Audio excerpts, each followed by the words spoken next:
అని చెప్పి కాంగ్రెస్ పార్టీ ఇవాళ రాజీవ్ ఆరోగ్యశ్రీ పథకాన్ని అమలు చేస్తుంది.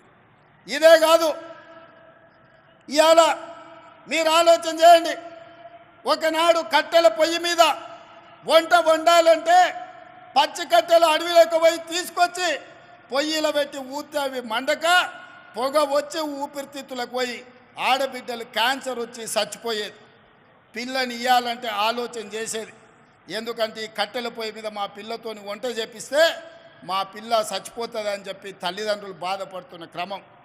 ఆయల్లో సోనియమ్మ ఆలోచన చేసింది, ఆడబిడ్డల కన్నీళ్లు తూడవాలంటే కట్టెల పొయ్యిని అటకెక్కించాలి, గ్యాస్ పొయ్యి సిలిండర్ ఇవ్వాలని దీపం పథకం ద్వారా ఆయల్ల ఆడబిడ్డలకు గ్యాస్ పొయ్యి సిలిండర్ ఇచ్చి 400 రూపాయలకే ఆనాడు సోనియమ్మ మీకు సిలిండర్ ఇచ్చింది.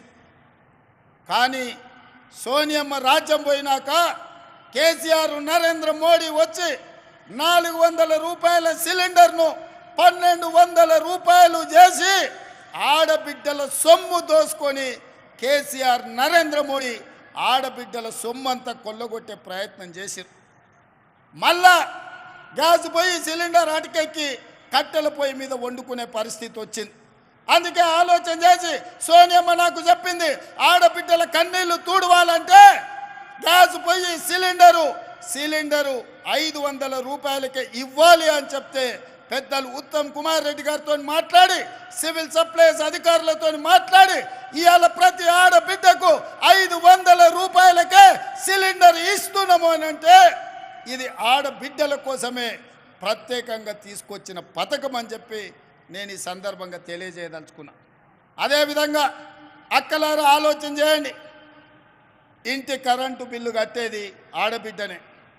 నెల వస్తుందంటేనే బిల్లు కట్టనికే పైసలు తీసి పెట్టాలి, పాలకు పైసలు తీసి పెట్టాలి, పిల్లగాని చదువులకు పైసలు తీసి పెట్టాలి, సిట్టి పైసలకి ఇన్ని పైసలు తీసి పెట్టాలి.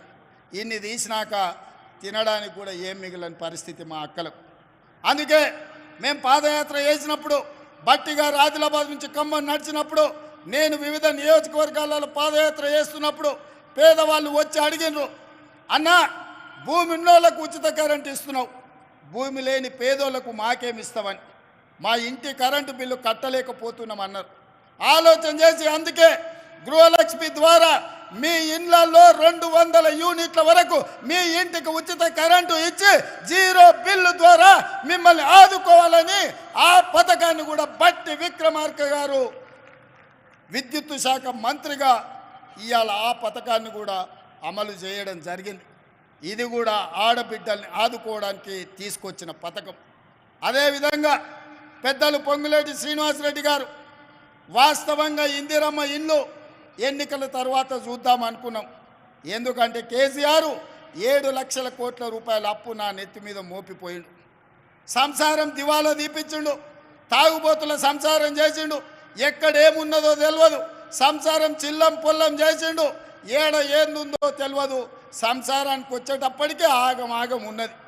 ఇప్పట్లో ఏమి చేయలేననుకున్నా, కానీ అన్ని చక్కదిద్ది చిక్కుముళ్ళిప్పి ఒకటి తర్వాత ఒకటి పరిష్కరించుకుంటూ మీకు ఆర్టీసీ బస్సు ఉచితంగా ప్రయాణం, రాజీవ్ ఆరోగ్యశ్రీ 500 రూపాయలకే సిలిండర్, 200 యూనిట్ల ఉచిత విద్యుత్ ఇవ్వడమే కాకుండా మిత్రుడు పొంగులేటి శ్రీనివాసరెడ్డి గారు పట్టుబట్టి ఎన్నికల కంటే ముందే పేదవాళ్లకు ఇందిరమ్మ ఇల్లు ఇవ్వాలి, నేనే కార్యక్రమాన్ని పెడతా అని చెప్పి భద్రాచలంలో రామచంద్రుడు ఆశీర్వాదంతో మనం మొన్ననే ఇవాళ ఇందిరమ్మ ఇల్లు ప్రతి పేదవాడికి ఇందిరమ్మ ఇల్లు ఇవ్వడం ద్వారా 5 లక్షల రూపాయలు ఇచ్చి మీరు ఇల్లు కట్టుకునేటట్టు, మీరు ఆత్మగౌరవంతో బ్రతికేటట్టు, మీ కుటుంబ గౌరవాన్ని మీరు నిలబెట్టుకునేటట్టు ఇవాళ 4.5 లక్షల ఇల్లు 22,500 కోట్లతోటి ఇవాళ ఒక గొప్ప కార్యక్రమాన్ని తీసుకొని పేదవాళ్లకు ఇండ్లు ఇవ్వాలన్న పథకం తీసుకున్నాం.